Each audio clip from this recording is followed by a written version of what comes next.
اكتئاب الحمل وما بعد الولادة.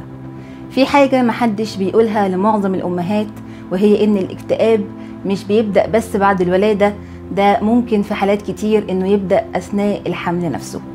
وساعتها اللي حواليكي ممكن يفكروا إنك بتدلعي أو تعبانة أو متضايقة شوية وخلاص. بس الحقيقة إن المرحلة دي لو محدش فهمك صح ممكن تتحول بسهولة لاكتئاب ما بعد الولادة، واللي مش بس بيأثر عليكي لكن كمان بيأثر على علاقتك بطفلك وبجسمك وبالناس حواليكي. في طرق بسيطة محدش بيكلم الأمهات عنها، زي إزاي إنك تعملي لنفسك شبكة أمان تحميكي من الاكتئاب.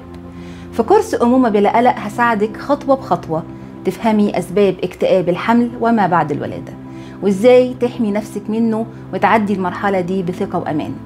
لو عايزة تكوني أم قوية وواعية، احجزي مكانك دلوقتي في كورس أمومة بلا قلق، هيساعدك تجهزي لرحلة الأمومة بثقة وراحة أكتر. وخليكي دايما فاكرة إن الأم الفاهمة بتبقى واثقة وهادية.